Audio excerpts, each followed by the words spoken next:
Welcome everyone to a very special bonus episode of Valhalla Conversations.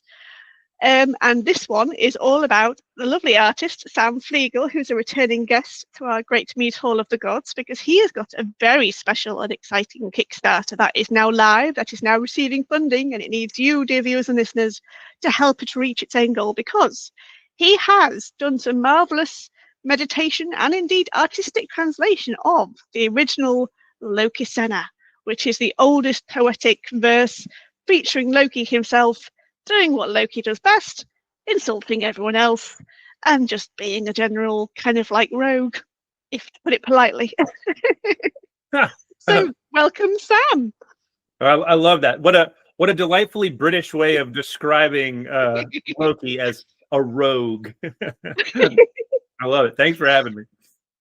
We're welcome to have you back. And of course, for those who are on YouTube, you can observe the beautiful, large, exclusive artworks that you can get with certain tiers of the Kickstarter, I believe, framed up beautifully behind Sam. And if you're listening on all the audio channels, please do come on over to YouTube, because you really need to see his artwork. It is stunning.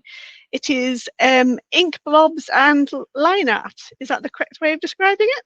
Yeah, so I start with ink blobs, which involves me taking watered down ink and just smearing all sorts of stuff around. And I mean, I use everything from like a water spray bottle to an old Amazon gift card that I'll run over the whole thing. And I just try to make different varied shapes. And then I go in with pencil and find the illustration inside of that. And then I finish it using brush and ink, and then a little bit of acrylic white at the end to finish the piece. But yeah. Well, it is stunning. To kind of like whet the appetite of our viewers and listeners, would you mind describing the pieces you've got beautifully framed behind you? Yeah, sure. I'd be happy to. So the one directly above my head is one I've been promoting a lot with the Kickstarter, and I call that one the Gate of Death. It comes from a line when it's very late in the Lokasenna, when Thor, who was absent for about the first 90% of the poem, he shows up at the end and gets in a fight with Loki, as one would expect. And so he threatens that he's going to hit Loki with his hammer and send him down to the Gate of Death. So for that one, that's why I have kind of the Thor's hammer shape basically as a negative space, or there's nothing there. And then I filled it all up with various skeletons and warriors and all the sorts of things that are described in the Viking version of Hell. So of course, only one L. And then over here we have Loki with his flickering flames. That's one of the last verses there. And that shows Loki sort of looking quite angry, and he's surrounded by fire. And at the end of the poem, he basically storms off and says, well, you're all going to burn in Ragnarok anyway. And then he just exits. The one to the side of my left, I guess will be the viewer's right. We have Loki balancing a dart, and that piece is Mine's the Blame. And he gets in a battle, a verbal spat with Frigg, Queen of the Gods, and he actually admits to being responsible for killing Balder, which I think is interesting, because in some of the other stories, he tries to keep that quite secret, obviously. But in this one, he actually says that, you know, he is the one to blame. And then just below that, we have Swallow the All-Father Up, where Fenris is swallowing up Odin. On my other side, we have a piece that's might be kind of difficult to explain, because it has, I think, 13 different figures in it. And it's from the very beginning of the poem, where the author lists every single god and servant present in the hall where the gathering's happening. So it's sort of a collage of all the gods and goddesses. And then behind me, probably won't see this one very much because I'll be covering it with my face in my chair. That one's Loki's Venom, which is also from the early part of the poem where Loki says he's going to give the gods his words with venom. And so I've made Loki's tongue into a snake for that one, which I do use a lot of snakes in reference to Loki, and of course he did. Jormungandr, the great serpent, is one of his kids, and then the serpent will be placed above his head to drip venom. But then also just kind of the general feeling we all have towards snakes being sort of sneaky characters in when they are anthropomorphized in various myths and other folk tales, that sort of thing. So. Oh, thank you. That was a wonderful tour. And I am correct in that some of these prints, if not all of them, are available as part of certain tiers in your Kickstarter. So wonderful.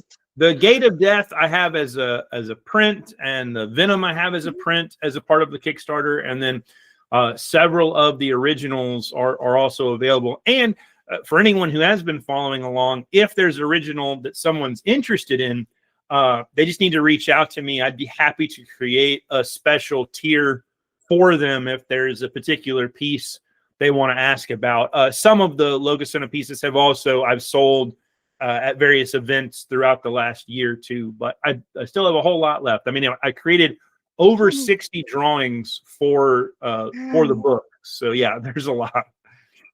Gosh. And I guess we should kind of like illuminate the viewers and listeners that this isn't the first kind of book of Norse poetic inspired art or translated art, because it very much is a translation of your interpretation of the poetics that inspired it all, because you've also done this for the Völuspá and of course for the Hávamál as well.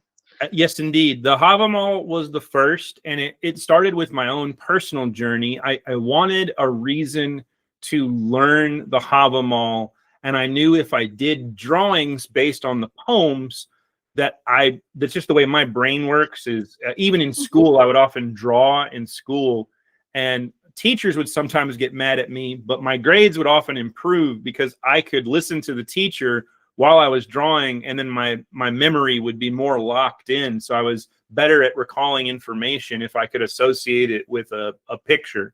So that was kind of the idea behind the Hávamál when I started, and it was very successful. That was about 7 or 8 years ago that I did the Hávamál, and then a couple years after that I did the Völuspá, and then it's been a while, but out of all the other books in the Poetic Edda, and if memory serves, there's about 14 different poetry collections. The one I get asked about the most is the Lokasenna, as kind of like the third. I think it's because it's so entertaining and so juicy. I think that's part of it. There's also several references in the Lokasenna to events that don't appear in any of the other Norse lore. And of course, there's a scholarly debate as to why that is. Some folks say that Loki is lying and making stuff up. Others suggest that there's secret revelation coming from Loki that you're not going to get in some of the other poems. And I honestly don't have a strong opinion either way in that regard. It's just, I don't know, we're humans, we love gossip, and that poem is just chocked full of gossip about all the Norse gods and goddesses. So yes, I mean, for those viewers and listeners who might not know much about the Poetic Edda, from my basic understanding of it, it's a collection of anonymous poetics to do with Old Norse gods and legends and myths. Yeah. And it just happened to be found and compiled in the way that is often published and printed today, but we don't know who wrote them, when they were written, or how old they were at the time they were written down. So there's a great mystery, a huge unknown element to it. And of course, some of them are complete, some of them not. I know I've recently been going with the Poetic Edda mainly for the not quite Saga of the Volsungs, but kind of like the poetics that contribute to that story, because of course there's various versions and parts of that aren't complete, little huge jumps in storyline and timeline from one character to another. And this is why I love exploring this topic with creatives such as yourself, Sam, because it does offer creatives literally kind of like a way in to interpret it in any way that we like, and Indeed. just always make it relevant for today's society. That's why Vikings and the mythology have just stuck like glue, even since before Wagner started doing his thing with operatics. Sure. Kind of thing, kind of like people like to try and find ourselves in the past, even in the far past, in this case. Yeah, agreed. And I think part of it too is, it doesn't take you long to get to a riddle when you're reading through the Old Norse writings, and then you start looking, is there an answer? And oftentimes the answer is no. And so then your mind just, at least my mind, starts sparking, going like, well, what might the answer be? And I also find it interesting how throughout time, different audiences and different creatives throughout history have also made very different interpretations based on those things. Loki in particular is a figure that really, until very recently, was viewed almost like a satanic figure in the story. Like he was just the bad guy. But when you start reading the lore, it doesn't quite match, because it's definitely not a one-to-one for Christianity and the Abrahamic faiths with like an adversarial figure, because sometimes he's Thor's best friend and they're just like palling around through Jotunheim and going on adventures together. And sometimes he and Odin are very good friends. And then it's just, it's not quite the same as the ultimate adversary until you get very late into the myth cycle, when I wouldn't say Loki has a heel turn, but he finally commits the ultimate sin of being responsible for another god's death rather than just a bit of mischief. That's a very eloquent way of explaining it, and certainly in a 20th, or at least, yeah, I'd say definitely a 20th century context onwards. Of course, Marvel Comics set him up very much as the typical villain, kind of like horned helmet, demonic, cackling, kind of like saying, "Oh, I've got a dastardly, deedly plan, and I will have my revenge," and all that nonsense. And then somehow or another, he's come round and become quite the kind of like the underdog. I want to say the anti-hero. Yes, the anti-hero. That's the phrase I've heard commonly associated with him. Well, and I don't think it hurts that, was it Tom Hiddleston, whatever, the actor who portrays Loki, I understand for many women is very easy on the eyes, and so I'm sure that's a factor as well. There's a lot, like I sometimes at conventions, I have another piece where I call Loki's smile, where Loki's mouth has been sewed shut.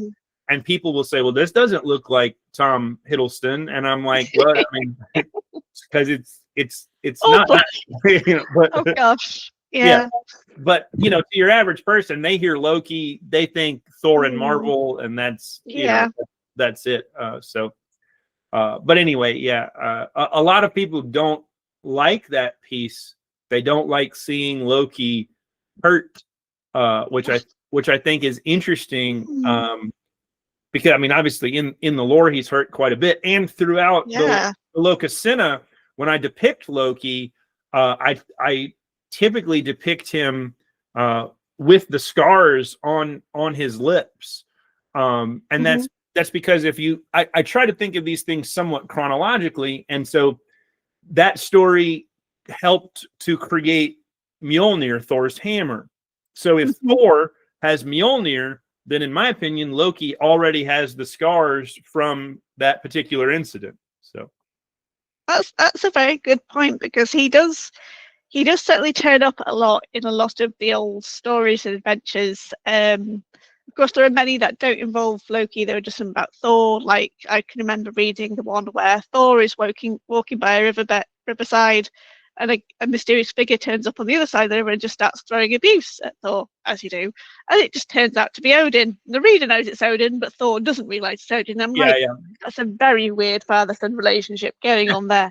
But of course, this is the thing, kind of like with creative license, Marvel decided to make Thor actually modestly intelligent, slightly charismatic, and just kind of like the archetypal hero figure. Whereas in the original poetics, he's very much sometimes an idiot, always quick to anger, and gets into as much trouble as Loki does, but without realizing it half the time.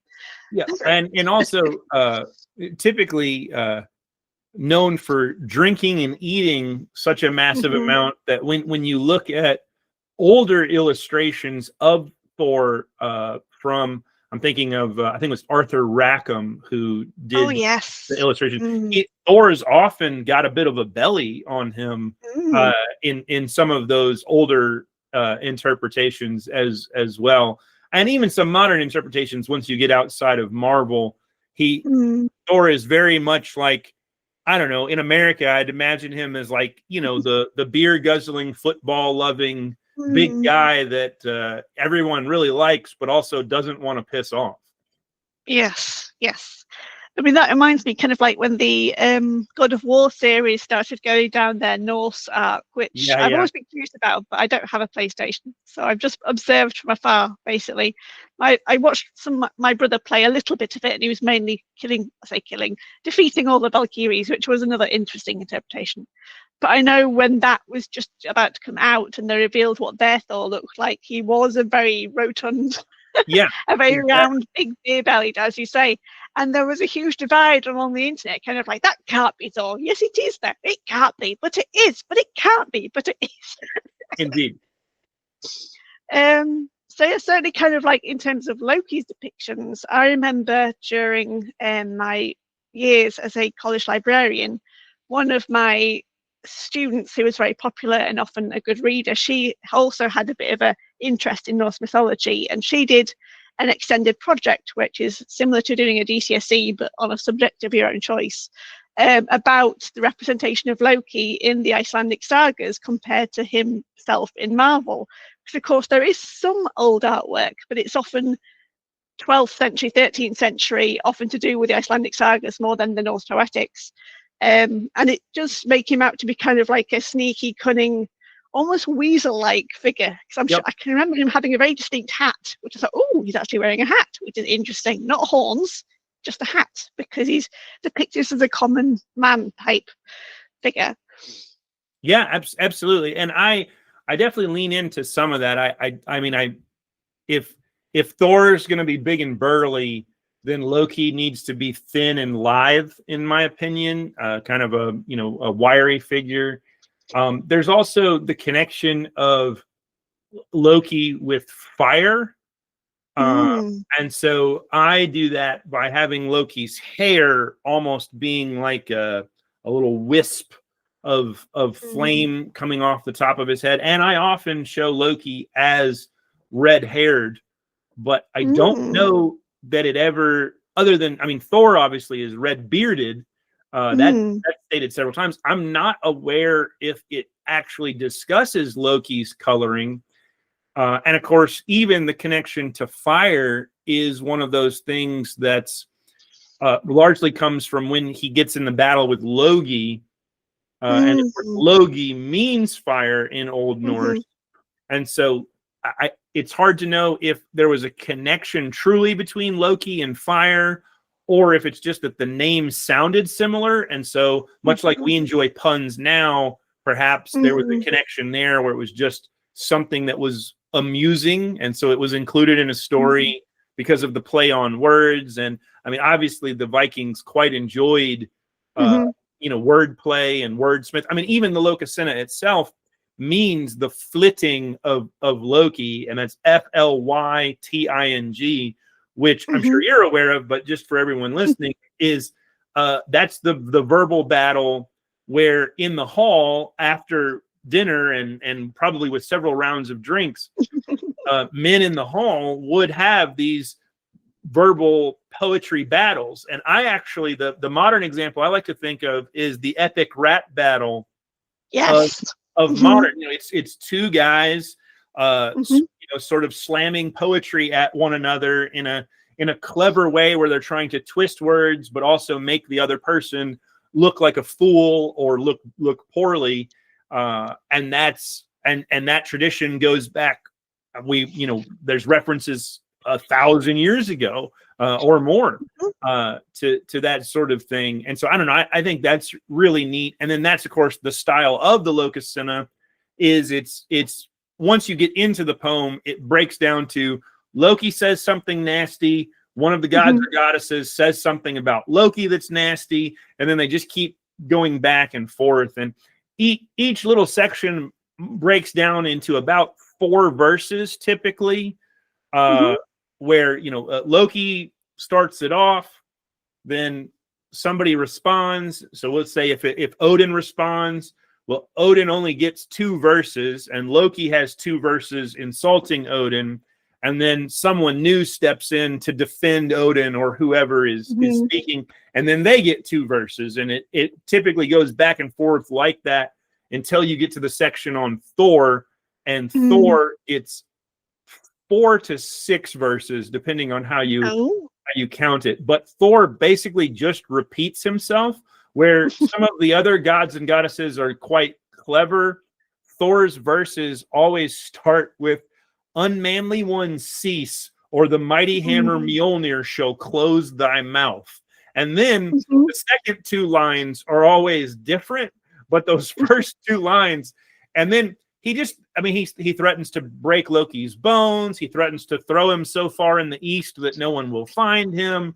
I mean, it's basically just different versions of bodily harm that Thor is going to enact on Loki for disrupting the event and saying so many mean things. But I don't know. It is interesting how in some of the verses you can really feel the personality of the god or goddess come through in the way they speak and interact throughout the poems, even though the poems themselves were probably all written by one person.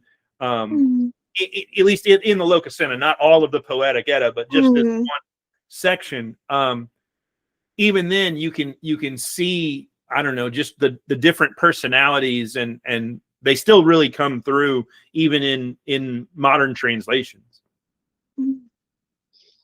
Yeah, I mean, it is fascinating because, of course, I've read various, not quite translations of the original source, but kind of like modern retellings, such of course of Kevin Crossley Holland's retelling of the Penguin Book of Norse Myths, and of course reading the one which is my favourite, which is the Lay of Thrym, where Loki and Thor go and invade a it's a giant, or is it a troll? No, I think it's a giant. It's a giant's wedding, isn't it? I'm sure it's a giant. I keep wanting to say troll, but that's something else entirely. Well, I mean, those terms, troll, Etten, giant, Jotun, they all get used interchangeably a lot of times too.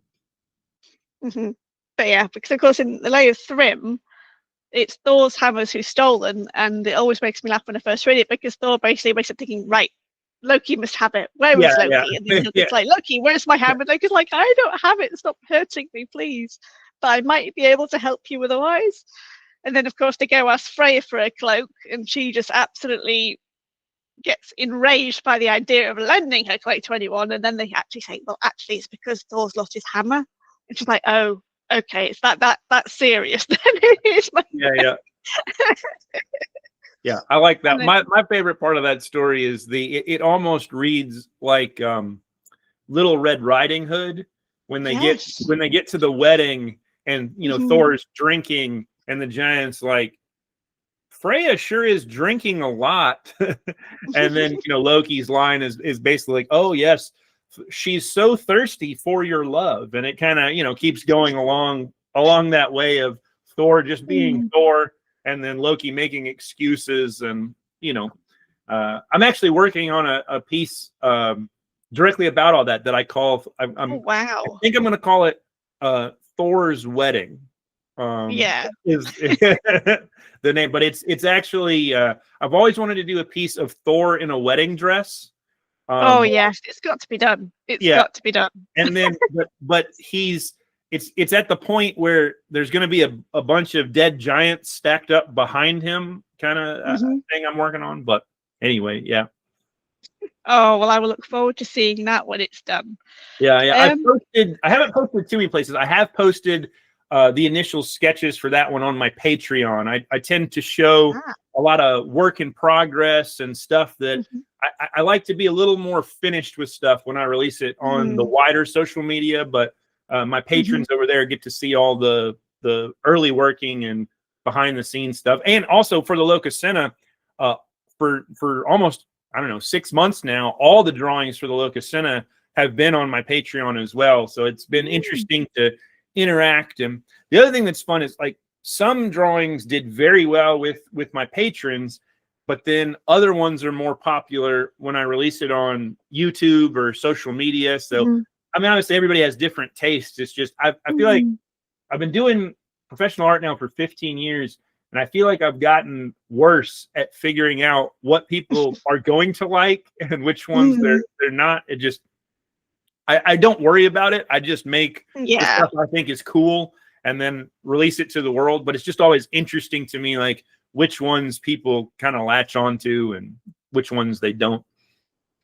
Yeah, I mean, I think that's always the best way to start with any type of artwork. I think it's something I learned back when I was in my early 20s, when I did my English studies with creative writing degree, and we were always taught kind of like, write first for yourself. Yeah. And then when it comes to rewriting, then try rewrite for the reader or the publisher or the agent, depending on where you try to send it next. Sure. But the most fun is always had when you're just writing it for yourself, I think. Yeah. And this is partly why I do this whole podcast, because I don't mind if no one doesn't listen to it. I still get to have fun talking to great people like you. So well, that's a great attitude to have. Oh. Well, I know it's not going to make me rich, and I'm not going to become an influencer overnight. I'm not going to hit so many subscribers that I can actually start earning on YouTube or Spotify, all those places. So if anyone else relates or connects, then it's a bonus. And I will say this, dear viewers and listeners, if you do happen to be there, if you do exist, please don't go check out Sam Flegal on Patreon, because I will definitely be doing that afterwards, because I want to get a sneak peek at that Thor picture, if nothing else. Yeah. But going back slightly to the lay of Thrym, for those who might be curious, they're like, Thor in a wedding dress, like, what is going on? Are these people making it up? No, we're not. It is a genuine story. And after kind of Loki has taken Freya's magic falcon cloak and gone flying off as a falcon, he finds this giant just sat on top of a hill, I believe making a dog collar or sharpening with a whetstone. I can't remember which one it was. Just doing something rather random and mundane. And Loki asks him, have you seen Thor's hammer anywhere? Because I know what you giants are like. And he goes, oh, I have it, but it's so deep underground that even Odin won't be able to get it. And so Loki asks him, well, what can I give you in return for Thor's hammer? And he says, I would like Freya. I want Freya for my bride, please. And so Loki has to go back and give that news. A common note in Norse mythology. Everybody always wants to marry Freya. But she doesn't want to marry anyone. Yeah. She's quite happy with her cats. And just as enraged as she was when she had to give her falcon cloak up, she is triply enraged when she says, oh, you've got to marry this giant, because no one can think of a way out. And I do believe, actually, this is the one tale that I'm familiar with where Loki doesn't actually come up with the solution. It's another god, Heimdall, of all the gods. Because, or at least in the versions that I've read, kind of like, oh, I've got an idea, but you're not going to like it, Thor. And so it's like, go on then, because it's not better than the other. It's got to be better than everyone else's ideas, which is just sending Freya off. And he goes, I think we should send you instead of Freya, but have the lady goddesses dress you up with the bridal crown and the veil and the lady dress and the keys. And Thor goes, yeah, you're right, I don't like that idea. But Loki's like, yes, that's a brilliant idea, and I could be your handmaid. I'm already a lady, because he can just do that without any qualms or crims from anyone at all. Indeed. the original gender fluid. Yes, and it does make me wonder, actually, why doesn't Loki just shapeshift into looking like Freya? But I guess he must always therefore look like a female version of himself, sure, and not a female version of someone else. But equally, just having Thor in a wedding dress is just comedic. And they do have to give him quite a long veil in order to hide his beard and his angry eyes. And that relates to, of course, when they get to the wedding, Loki says, Thor, don't speak, don't say anything, don't do anything, let me do all the talking. And so Thor gets there. And I always find this bit comical. I felt, it might be a traditional aspect of that time, but kind of like the ladies at the wedding all have little pastries to eat. Whereas the blokes, they have salmon, they have ox, and they have barrels of ale. Yep. And of course, Thor eats a lot of both. He eats all the pastries, much to the chagrin of all the ladies there, including the giant sister. And then he eats like 6 salmon, 3 oxen, and drinks like 5 barrels of ale. And Indeed. this is then relating to what you're saying earlier about how the giant groom to be says, well, why is Freya drinking so much? Because Yep. it's not Freya. It's not. Yep. Yeah, another thing about that story that I Mhm. think is really interesting, I can't remember who I was reading, but apparently part of the story that as modern audiences we're not aware of, but that it's believed to be a Viking wedding custom, was to place a Thor's hammer in the bride's lap, which is meant to be a blessing of fertility. So that's the piece of why the plan's going to work, is because in a proper wedding, if Thor's the bride, then there's a point where they have to put Thor's hammer in the bride's lap. And since the giant has the real Thor's hammer, why not use the real Thor's hammer rather than a necklace or some sort of object that represented the Thor's hammer? So I just always thought that was an interesting little scholarly note. This idea of the hammer being a symbol of male virility and placing that in a lady's lap, and the obvious procreation connotations that come from such imagery. Because of course they do present it with the handle erect, not the other way around, because then it wouldn't stand up. Indeed. Which it does mirror the kind of like the imagery of the male body part quite well. And so you can kind of see that. And I guess this is kind of like the strange thing, which is certainly I've become more aware of through my own research on the Valkyries, which I now have spoken to you about before. Yeah. Kind of like even in the Norse poetics, there's so much we find out about the Norse gods, and indeed little habits and rituals like that, which may have come from the actual practices of the time. But we don't know much about the female goddesses and that side of things. So kind of like there is no evidence of Freya being called upon in a marriage, even though she's also the goddess of fertility as much as Thor or Frey should be. Yeah, or Frigg, as I mean, it is referenced that she, I think it's in the Prose Edda, it says that she looked after the contracts of marriage, or one of her handmaidens did. I'm blanking on which. But other than that one little sentence, that's, all of the feminine side of marriage is basically summed up in that one thing. And then of course the other glaring thing to many people is obviously Odin is the all father. Is there a mother to his father that's supposed to balance that out? But I don't know, maybe there's many mothers as opposed to just the one father. I don't know, but well, certainly I've been following along all your reels that you put on Instagram of you wonderfully narrating the passages that inspire all the many artworks you've done for the Lokasenna. And of course, it always fascinates me when you read about one that mentions about a goddess, whether it's one that's known or, more importantly, one that isn't known about. Like, we only get the name in that one reference in the Lokasenna, and that's it. We don't know anything else. Geffen, who is, I think she is, her name appears as one of the handmaidens in the Prose Edda, but outside of that, we have very little.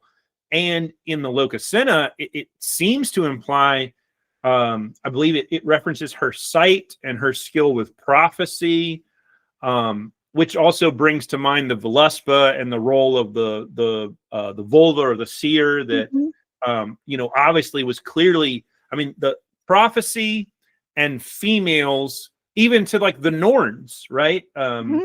As blessings and almost like these fairy-like creatures that look after the strand of your life. And I always think of Sleeping Beauty, when the 3 good fairies give their blessing and then the one evil fairy, Maleficent, gives her blessing. But if you think about it, that's from Grimm's fairy tales. That's a Germanic story. So maybe what is a fairy very late in the lore, if we rewind back, goes back to this custom of the Norns being in charge of fate. regardless of my own conjecture there, what we can say certainly is that females seem to be the ones in charge of future sight and of prophecy. And so if that's true, then Geffen, it would imply, had a very important role in the pantheon or within Asgard. But all we get is Loki says something nasty, and Odin's like, well, don't counteract Geffen's sight. You don't want to bet against Geffen because, she sees the future, basically. So, but yeah.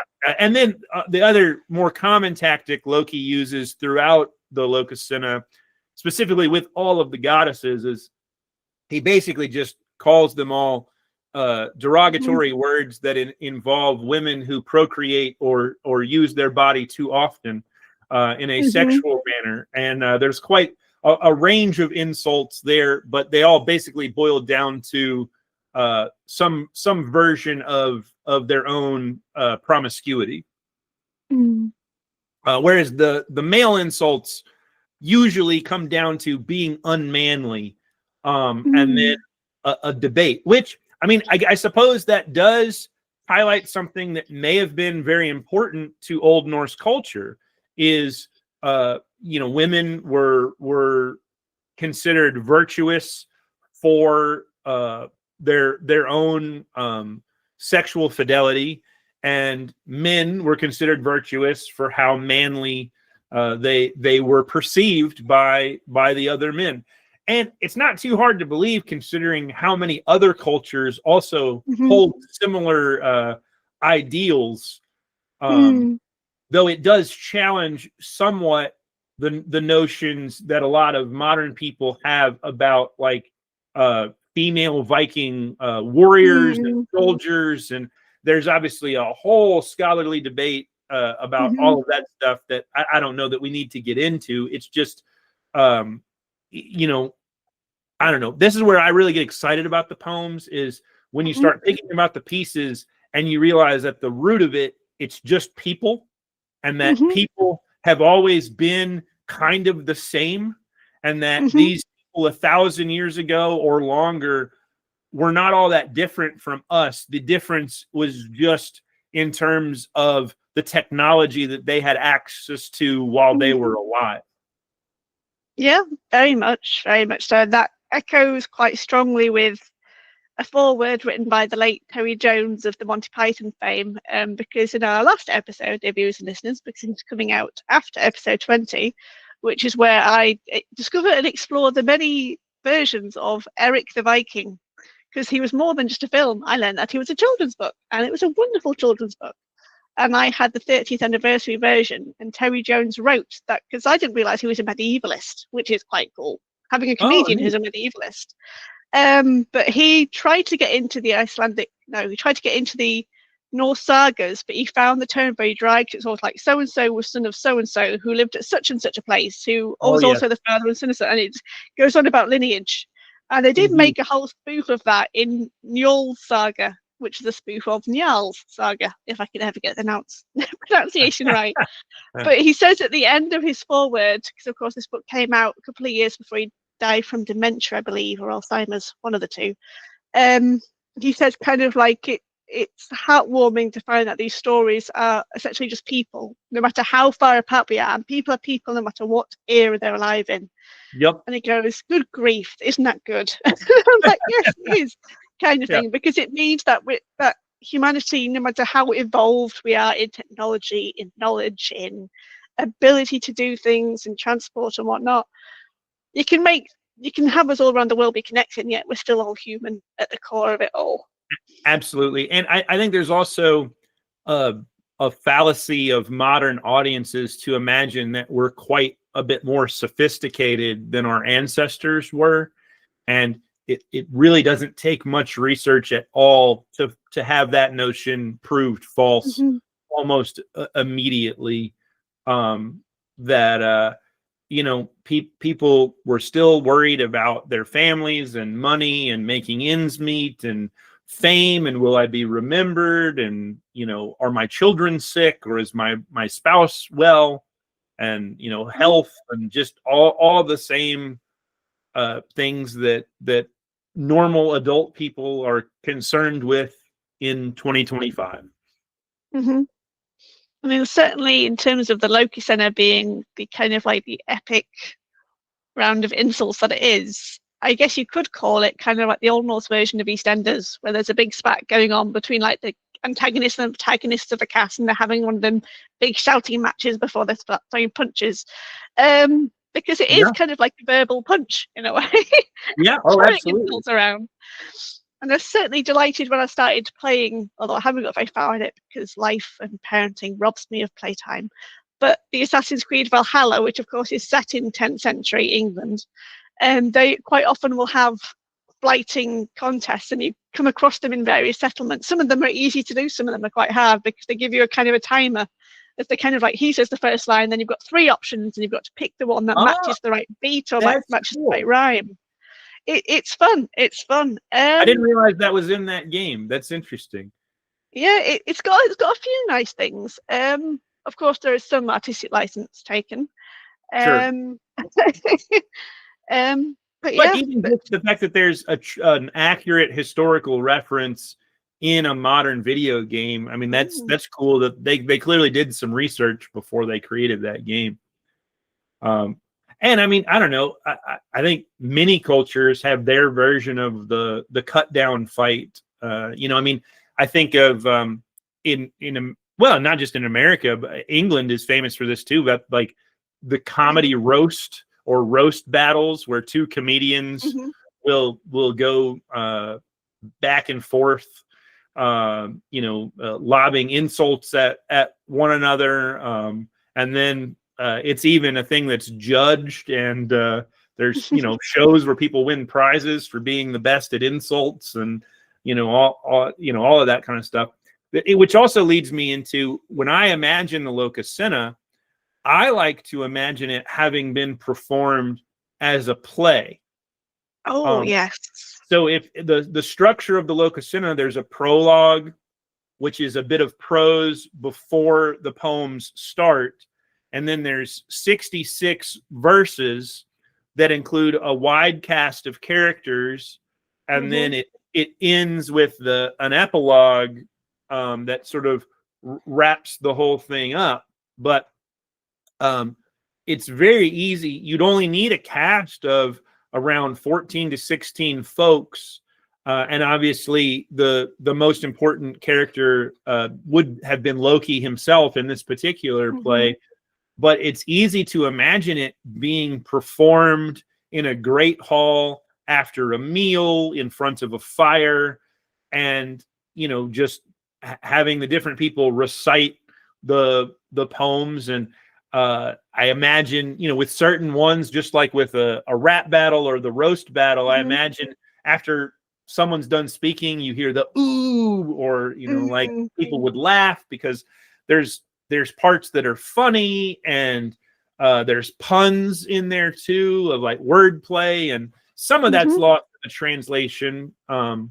But there's still an element of it. But anyway, yeah, that's how I like to think of it, is that it would have been something that wasn't just read, but and maybe not even just recited, but recited by multiple people as an ensemble. Yes, I mean, that's quite true, because of course a lot of Norse culture was oral. It was kind of like any writings of Norse stuff was done centuries after, often by Christian people, because it was always the Christian people, especially men, that were in positions of authority or power or wealth, that learned how to write. Not kind of like, we have runestone carvings, but that's about as literate as you'd get in the Viking Age, really. And if kind of like the law speaker in Iceland can remember all their 100-odd plus laws, I'm sure people at the time would have easily been able to remember this. And it could easily have been kind of like told by the fireside in families, as well as in great halls, because of course it was all stories about the people that they believed in or looked to as possibly bad examples. For example, kind of like, don't go to bed being like Loki, or you won't get a Yule log this Christmas. Kind of thing. Excuse the Christmas word that it slipped in. But yes, that's my kind of view on it. Yeah, well, and the other interesting I think about the Lokasenna is, it has some of the most references to Loki and his stuff, or his lore, but there's no place names throughout Scandinavia of Loki, whereas the other gods and goddesses, and the ones you'd imagine, Odin has a lot, Thor has a lot, but even Balder has a couple of place names. Uller actually has a lot of place names, which suggests maybe Uller was more important in an earlier time than we're aware of. But at least as far as I'm aware, with current research, there's not any place names for Loki.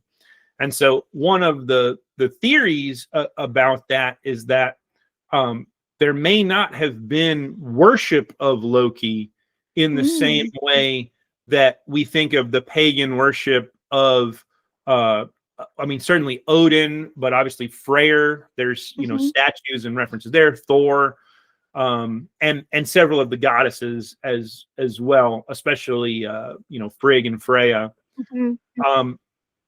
But this is a thing where when you start talking about modern people that are really into Loki can get very upset, and it's not my intention to upset anyone or commentate on modern paganism, because modern paganism is different. Yes. But one of the theories is that Loki existed primarily as a foil from a literature perspective, because if you remove Loki from the literature of Norse mythology, the stories get boring pretty quickly. Because you need that guy who's messing stuff up to create the situation that then needs to get fixed. And so Loki ends up propelling most of the stories. So one of the great questions is, when you have a literary figure like Loki that's referenced so many times throughout the writing, doesn't match with the religious figure of the other gods and goddesses, and how does that combine? And there isn't an answer, is the truth of it. Is that something for our, the listeners and the viewers can come to their own conclusions. And I just think I think that's really neat. I also think it's partly why we find Loki so fascinating, is because there's almost as much written about Loki as Thor or Odin, and yet there's this other question mark about who and why.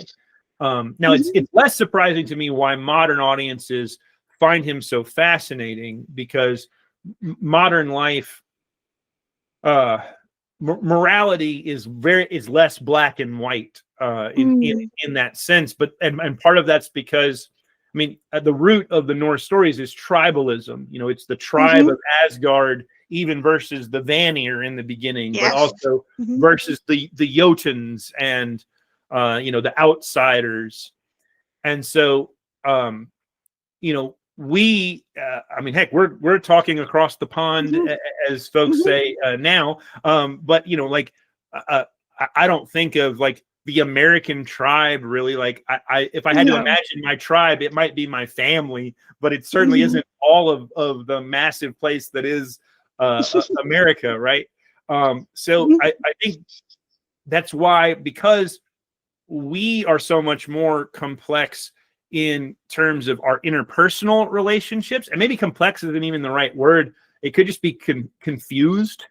There's less signs of which team you play for in all of these things. And so in that role, Loki, who is forever an outsider, but also blood brother to Odin and all of that's another thing about the Lokasenna. The Lokasenna is the only book that has a reference to Odin and Loki being blood brothers to one another. And that's something that, the rest of the lore obviously could ask the question, why the heck do they tolerate Loki in all of his nonsense?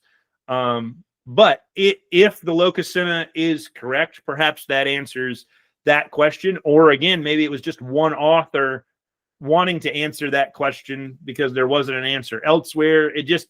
I don't know. It's so easy for all of us just to devolve into a big question mark when you dig down deeper and deeper. Yeah, and I think you made a lot of really good, valid points there. I know certainly from discussions that I've had with Joanne Harris, author of Rune Marks and Rune Light, and of course Chocolat, but she's also really big into Norse mythology. I know she did study Old Norse for a couple of years, way back, well before COVID, so she might be more prolific at reading it than I am. But she's always described Loki as this kind of like the personification of otherness, the stranger, the outsider. Certainly kind of, as you say, with the Azir versus the Vanir War, they kind of like amalgamated into one, so they don't really see each other as different anymore because one won, one lost. Whereas Loki is almost like that that traveling tradesman that you keep meeting that always seems to have something that you need or something that you want, or causes a problem that you then have to buy something from him. He's always got that, almost like that, as you say, kind of like he's not just adding to the narrative, but he's also, of course, creating problems, then being the one that's able to fix them. So he's almost like a con artist in a way, kind of like he cons his way into their lives and kind of like causes a chaos. Like, oh, I can sort that out for you. And you just touched on something there that applies to most creative people as well, where especially when we are young, we often end up as an outsider, you know, not being popular in high school or you know, growing up. And so I know I often felt like I was you know, kind of accepted, but still on the outside. And when you are an outsider, you observe culture, and that's what allows you to create art later on that's a commentary on those things. And so I think that could also be another connective thread to Loki, because I think heck, even earlier, I couldn't describe what my tribe was. So perhaps a lot of people feel like, you know, wayward children, and Loki is the ultimate lost son who is never accepted by any of the tribes. So it's not hard to imagine why some people would feel very strongly connected to that, in the same way that, I don't know, when I interact with modern pagans, I can, within 5-10 minutes of conversation, I can use, with men anyways, I can usually guess whether they're more into Thor or more into Odin. And you know, it usually leans one way or another, and it's partly because they sort of personify one of those two figures in themselves, and therefore feel that connection. So if more of us are outsiders, then it would make sense that more of us are connected to Loki than ever before. Yeah, that's a really good point, because there are many stages in our life growing up where we have to kind of find our solo independence. Like for me, it was always, I started primary school on my own, being the firstborn, then had to start secondary school on my own, started college on my own, started university on my own. So I'm always having to reform my tribe, and now I'm just doing it globally by interviewing lots of people on a podcast. But there we go. But yeah, certainly thinking back to Joanne Harris and her view on it, in her fantasy books, Rune Marks and Rune Light, Loki is very much a figure of chaos, because there is this overwhelming force of order, which is actually depicted in a very negative way. And spoiler, it's run by Mimir, the head. Mimir's head is planning against Odin by making kind of like a church-like establishment take over the folk that used to believe in these old tales, and Odin, Thor, and Loki, and their kind of like more human guises, have to try and combat these forces, runes, and magic. It's just a wonderful duology. I always hoped she'd do a third one, but it never quite panned out. Although she did then write her own Lokasenna in a way, which is called where is it? It's on my shelf. That's it. The Gospel of Loki. And then she wrote the Testament of Loki as a sequel to it. I've heard of those books for sure.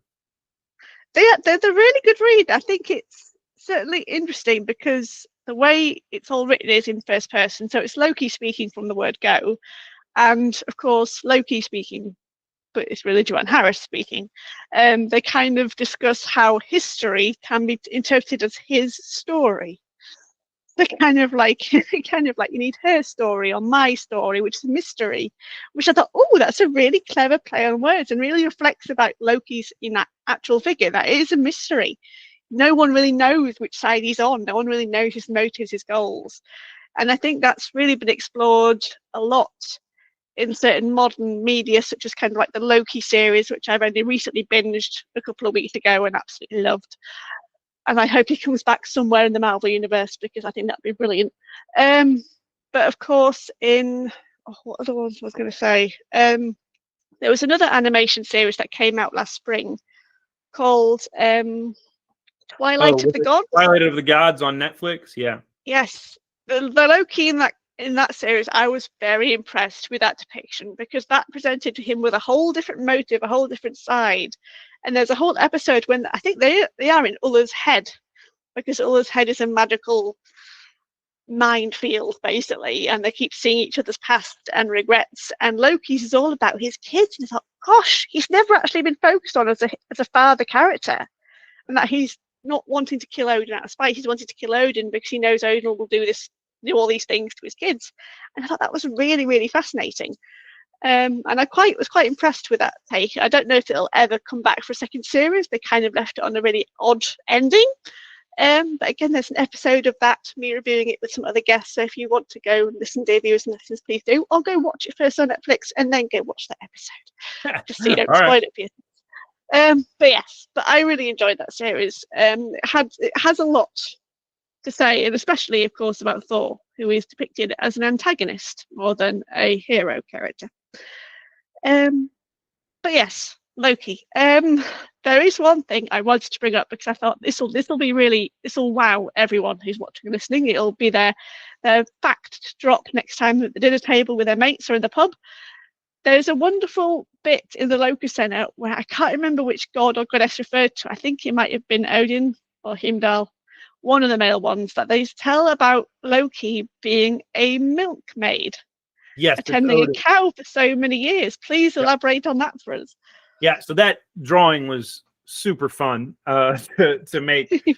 But yeah, it's again in the way the male gods usually go in the Lokasenna. Odin is saying that Loki is unmanly, and his proof of that is the 7 years he spent being a milkmaid, I think for one of the giants.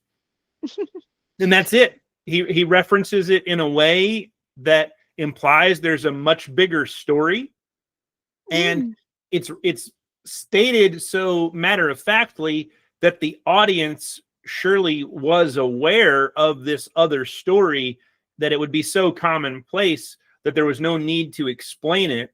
But as modern people, that story of Loki the milkmaid is completely lost, aside from this one poem. And then back and forth, Loki then challenges Odin's manliness by pointing out that Odin wore women's clothing, which is one of the common tales about, like, Odin didn't just learn magic; he actually learned women's magic as well as the magic that was for men. And in order to do that, he did, wear the ritual garb of a lady seer, or a vulva, or a witch, depending on your nomenclature there. But but that's it. I wish there was more I could go into, but it is such a funny little line of Loki the milkmaid, and gosh, talk about a story I would love to hear more of, because it makes you wonder too, like, how could Loki be trapped for so long?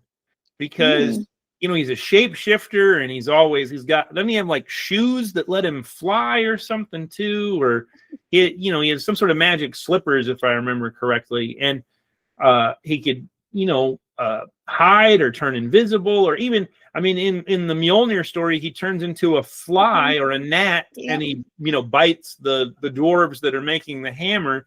So if he could do all that shape shifting and get so small, how is it that he ended up in this position? Or, I mean, I don't know, maybe he lost a bet, and so he had to become a milkmaid because he lost a bet. I mean, he's certainly a gambling man throughout the legends, but yeah, well, we will sadly never know any more than that one little back and forth with Odin, where he says, "Yo, yeah, you're unmanly because you're a milkmaid."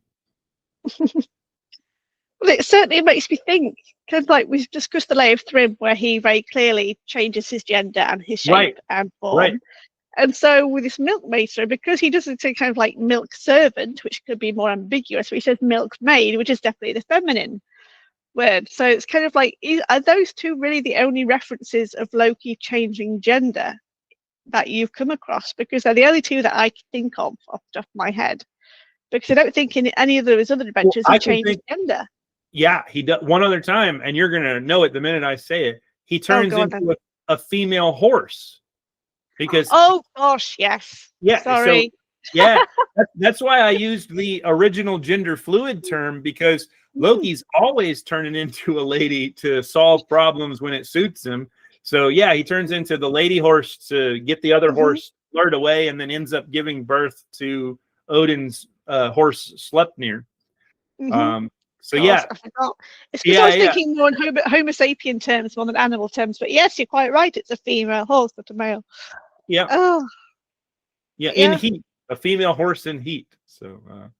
Yes. Yes, I don't know why he just didn't become a stallion and just fight and bite the other stallion like stallions actually do. But there we go.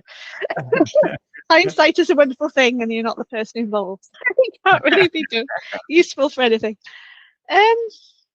But yeah, it's fascinating, kind of like how much there may have been known or told about all these gods, and of course Loki in particular. Because the other thing I find interesting about Loki, and again, it's something I only learned when I was speaking to Joanne Harris about Norse myths in general in fantasy fiction, and how both she and Caroline Larrington, an emeritus professor at Oxford, both pointed out that Loki's surname isn't a son name; it's a daughter's name. So he's it's kind of he's got the mother's name then son, more than kind of his father's name then son. So he's not Loki. I can't remember his actual father's name, but it's Loki Laufey's son. So it's Laufey's son, not and Loki's a female. Yep, that's right. Laufey's his mother. Well, and then I mean, there's a lot of cross-dressing and references to it, not just in the Lokasenna, but throughout Norse mythology, but also through the sagas. And of course, the Icelandic law, one of the reasons a woman could, divorce a man was if he was wearing women's clothing. And so, I mean, obviously, that it was certainly a part of their culture in some way. And it could just be as simple as, kind of we talked about Monty Python earlier, but I mean, how many hilarious sketches are there where they put on women's clothing and act like old British ladies? And, it's really funny to see a guy dressed up as a gal and acting ridiculous. And so maybe it's just as simple as that, as it was, again, if you imagine it as a play, and if you imagine that the female characters were played by men, we don't know if the women were a part of it or able to recite poetry.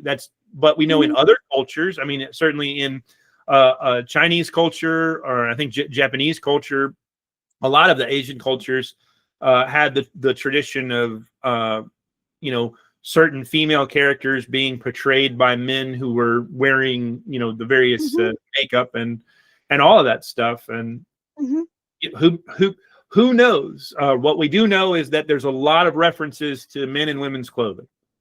Yes, I remember reading about that Icelandic law and absolutely loving it. But of course, who makes the most clothes? It's the women. So they Yeah. could do it on the QT and then get their husband to be divorced out into public, like, here you go, wear your new shirt to work. Yes, Oh, indeed. look, he's wearing a feminine collar. I can't remember if we talked about this last time, but I know that one of the other laws is the if the man didn't measure up in the downstairs department. But Really? yeah, that was another thing. But she she had to prove it in whatever their version of a court of law was, and so I don't even know how that worked. But yes, if the member was below a certain measurement, she was allowed to divorce him. Which I suppose also gets into the various thoughts on unmanliness. So No, that's a really interesting point. It certainly makes me think to a new computer game that's coming out in February next year called Norse, Oath of Blood. I've got a particular interest because the entire narrative is written by one of my top favourite Viking authors called Giles Christian, and he does a mean, epic Viking historical fiction. He's written 6, a trilogy and then a sequel trilogy, and they're awesome. And I've been playing the demo recently, and in the demo you meet 2 NPC characters, a farmer and his wife known as the seamstress. And the witty insults that they exchange are very much like a flighting without it being an actual declared flighting match. And she's like, oh, let's welcome these brave warriors. Look, they've got tall spears that we can use to protect ourselves. Ha ha, hee hee, wink wink. Yeah. And he's like, what's wrong with my spear? It just needs a bit of tender care and repair. And she's like, oh yes, but it's old, darling. It's old. And I'm like, everyone knows what they're talking about. It's so obvious. But yeah, it's so badly hidden, and it's just I just want to play the whole game just for those 2. It just sounds like a comedy from start to finish. Yeah. So yes, but that's why I love Giles Christian writing, because he really brings the humanity completely out to the front. He doesn't hide it behind kind of like, yes, she's the wife, she does this, he's the farmer, he does that. Relationships don't always get along, and I absolutely love these 2 because they're such an odd couple. I think that also touches on another thing of why stories like the Lokasenna are so appealing is it doesn't read like it takes itself overly serious. You know, it reads as this sort of verbal wordplay, and so I don't know, to me it feels fun to read, even though it's, you know, archaic literature. You know, it's very different than, say, like reading Beowulf, which is, you know, like this epic poem that's you know, tonally just very intense. The Lokasenna is not that. The other thing I wonder reading the Lokasenna is Loki has it. Well, according to Loki in the Lokasenna, he's slept with almost all of the goddesses. Yes. And so, but the big ones there that always made me wonder is Sif, Thor's wife, and then Skadi or Skavi, depending on. And the reason those are interesting to me is because the story where with the hammer begins with Sif having her head shaved, or, you know, losing her golden hair, and it was a punishment in their culture that if a woman was found to be adulterous, that she would get her head shaved. And so it was an embarrassing thing to have to endure not having hair. And in the story, you know, Thor is worried about this, so he's like, you got to get her new hair. So she eventually gets the golden hair, and yada yada yada. But the story doesn't specifically say this, but there is an implication there that, you know, if Loki is the one to remove her hair, that could be, much like the spears we were talking about earlier, could actually be a reference to something else entirely that we as modern audiences are less aware of. Excuse me. That we are less aware of, but that at the time it would have been told, everyone listening would have sort of nodded along with a smirk going, oh, I know what that means. And so the Lokasenna sort of implies, or doesn't imply, it outright says that that's what happened there. So that makes me wonder. And then the relationship with Skadi is even more interesting because she's the one who places the snake above Loki's head. And but going back, Loki's the one who makes her laugh for the first time. Yes. Right, in the story where, she comes down, she's mad about Thor killed her father, she demands Wergild, so on and so forth. And, it definitely, the stories imply that her marriage with Njord is not a very happy one. They both seem pretty miserable with it. And so it's easy to imagine a goddess who's not happy with her marriage, and here's this guy who made her laugh, and he's so funny.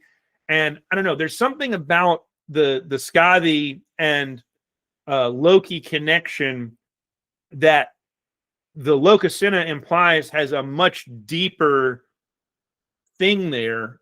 But again, we'll unless we discover some other ancient text that's been hidden away, it's very unlikely that we ever get an answer to that particular question. It's something I've never actually picked up on before, but I certainly will try and read the Lokasenna myself at some point, because I believe I've got Caroline Larrington's translation of the Poetic Edda. Because of course, Skadi is a giantess. She's not Azir, she's not Vanir, and she comes into this whole clan because of the death of her father, because she asked to marry Balder the Beautiful, but I think was it Loki? It probably was Loki. I'm just going to say probably, because it usually is. When it's a clever idea, it's usually Loki's, apart from Heimdall has the odd one. That says, oh no, don't let her pick Balder, just disguise everyone like we're on blind dates. It's Odin. Was it Odin? Yeah. Odin sometimes does have good ideas too, I suppose. I mean, he brought Loki in, so just disguise everyone behind a curtain, and she can only pick by their feet. But then, of course, the other part is because she also wants to be made laugh because she's miserable and distraught at her father's death. And of course, Loki does this, and I kid you not, dear viewers and listeners, he ties his testicles to a goat, and he makes, therefore, the goat pull in one direction, and Loki's therefore being tugged quite forcefully in the opposite. So I do a monthly hangout with my patrons on Patreon, and ever since I told that story in one of our hangouts, every session they ask me if my next painting is going to be Loki and the goat, is what they call the painting. To date, I have no plans of doing that particular painting, but they like to tease me about it quite a bit. So here's the line that Loki says in the Lokasenna, and this is I'm working off of the Bellows translation. Okay. And so Loki responds to Skadi, and he says, "More lightly thou speakest with Laufey's son." Of course, we referenced that earlier. "When thou baddest me come to thy bed." So according to Loki, she's the one who invited him into her bed.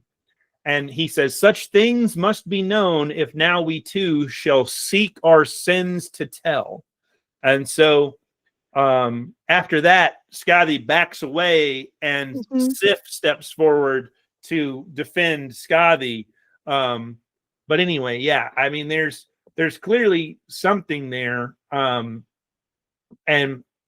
again, we don't know if it's just Loki boasting or making mischief, or and of course, I mean, throughout time, using a woman's promiscuity, there are many such stories where in grade school or high school, a girl gets inaccurately labeled with that moniker, and it ruins her reputation. So it could be as simple as that. It could be Loki just ruining reputations in order to win an argument, but maybe there's something else there, and we just don't get to know. He certainly does express a lot of knowledge about what all these ladies get up to. Yes, Which he does. Of course makes me then wonder, is he the fly on the wall in all the rooms, quite literally, because we know he can transform into a fly. Certainly. Yeah. Fly, spider, hawk, a seal. He has quite a lot of creatures. So. Yeah. But again, while it's really fun to, imagine and try to get deeper in there, there's no other reference to this relationship. In fact, it's in the Lokasenna at the end. They capture Loki, place him beneath the earth, and set up the whole torture snake face thing.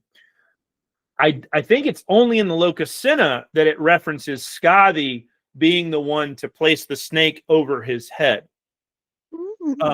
The other version of that story is in the Prose Edda, and Snorri. There's a few details that are different. Also in the Lokasenna, it implies, so in the Snorri version, it implies that it's discovering the death of Balder and Loki's responsibility there that leads the gods to go and capture Loki. He runs away, turns into a salmon, they catch him with a net, yada yada yada. But in the Lokasenna version,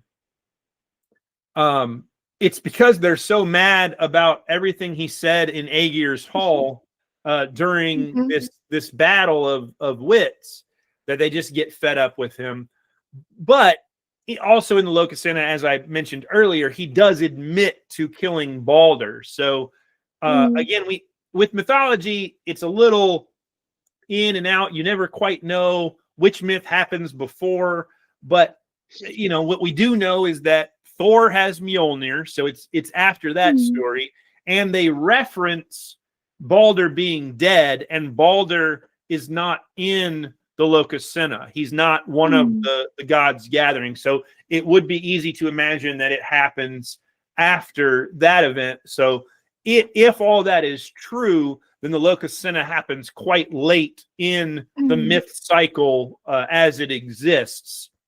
But they're always referencing Ragnarok as a thing that's going to happen. And so there's also that question of like, has Ragnarok already happened? Is it going to happen? When does it happen? And so the timing isn't as clear for all that stuff. But anyway, yeah. So the difference in the ending with Skadi placing the snake above his head, I always thought was interesting. And she is a bit of a figure, who's, I don't know, she seems like a lady you don't want to mess with. I mean, it had to be quite gutsy to go into Asgard and demand payment for the death of her father from this opposing tribe. She was originally of the giants, and after she gets married to Njord, she's treated as a goddess, and some would say, she becomes a goddess in that moment. But again, while it's really fun to imagine and talk about all this, there's never a satisfying answer at the end of all this. It's always just again more questions. It certainly makes me think. Of course, if he did have that fling with Skadi, he does, of course, in late.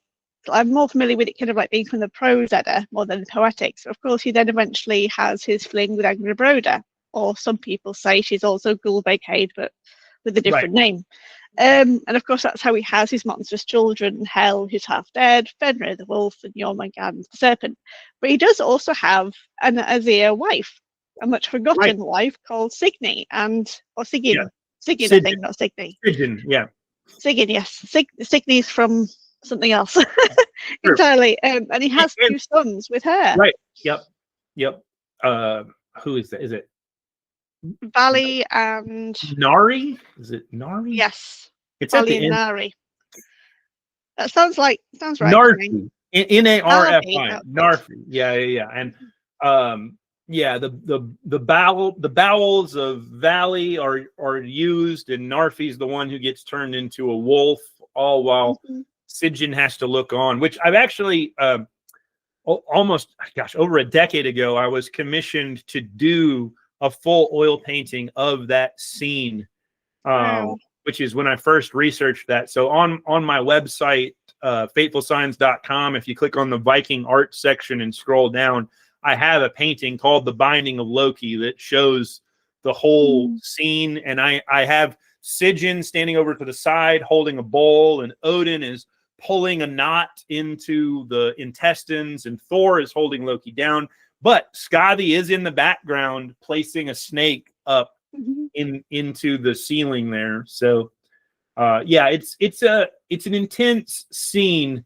And you know, I know a lot of people feel like the punishment doesn't fit the crime with all that, but I also think that again, it's one of those things where as modern people, we just, certain parts of the story don't feel the same, and one of the things we lack is that Loki's actions wouldn't have just been on himself, but his descendants would bear the pain. I mean, you see that with Eric the Red in the Icelandic sagas, and you know, his children having to deal with, you know, his father's crimes, and you know, all of that sort of thing. And so I think part of it is we just don't quite understand the full cultural connotation that was being told in those stories. But it's also fine to just have your own opinions about it, you know, based on reading it as a modern person.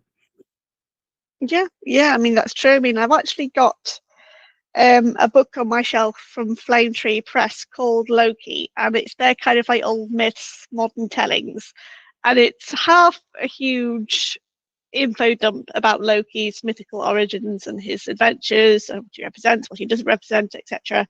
But then half of it is short stories written by creatives of all types and backgrounds, and they all pick different aspects of Loki's past, his adventures. And one of the stories, I think I last read in it, was told from the point of view of Navi as the intestines shackling his father to the stone. Oof. And how, even though kind of like he can't do or say anything, he kind of like he feels his father's pain when the acid drips. He sees his mother kind of like weeping as she's carrying the poison around. He sees his other brother, kind of like the wolf, kind of go through a phase of guilt and then kind of remorse and kind of like rage at being a wolf, but also kind of the guilt of having killed his brother. And it ends kind of like with the eventual Navi eventually letting his family go. He can't keep them all here, and that is why supposedly the bindings around Loki break, not because of Ragnarok, because Navi decides, right, and you've all suffered enough, we've all been for hundreds of years, go forth, my family, be free, I will dissolve into nothing and be at peace at last. I thought that's a really dark, twisted, in both senses of the word twisted view of things, and it certainly paints Loki and his entire family, which of course not many people realize he had, right, from according to the old stuff, in a very, very different light. Well, in that story, the person that I actually feel the sorriest for is Loki's dutiful wife, Sigyn, because she's forced to look on as this punishment is wrought not just on Loki for his misdeeds, but on her children. And yet, even through all of that, she still stands by him. And you know, even if he was not didn't have these liaisons with all the gods and goddesses, he certainly had some of them with Angrboda and others. So describing Loki as a dutiful husband does not seem particularly accurate, and yet Sigyn chooses to be and represents being a dutiful wife and mother, doing, you know, representing order, to go back to the order chaos analogy, or just representing, you know, the role, her role to play in that story. And I just find that when you just think about it for even a small amount, it's so depressing from her point of view.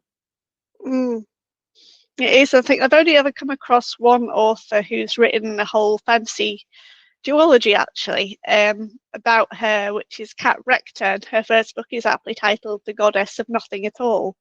Because if she's a goddess, we don't know what she's a goddess of. We don't know her particular powers. She's not like Freya, beautiful. She's not like Frigg, had like mystical powers. She's not like Sif with golden hair. She just happens to be the lucky or unlucky person who got wed to Loki. We don't even know how these two met, but she kind of like covers that entire beginning all the way through to Ragnarok and everything. And then she has a whole kind of like sequel that is after Ragnarok, and how Sigyn and Loki kind of like find themselves after Ragnarok and make peace with the world and restore it and rebuild things. And there's lots going on, but it is a beautifully deep. It certainly gives a picture of Loki being mistreated, and that he's always manipulated and controlled by Odin as almost as a spy to kind of like go infiltrate things and find things out because you're sneaky, because you can shapeshift, because you can do these things. And Odin's treatment of his children, not just of kind of like Hel, Freyr and Jormungandr, but even Sleipnir, it really presents a very dark version of Odin dominating, controlling Sleipnir as a way of dominating, controlling Loki. And Loki didn't give him freely. Odin took him because he felt Loki was starting to be a bit too rebellious, a bit too independent, a bit too willful against him. Trying not to spoil it too much, but I really, really enjoyed it. But yes, I can't remember what her other book was called after it.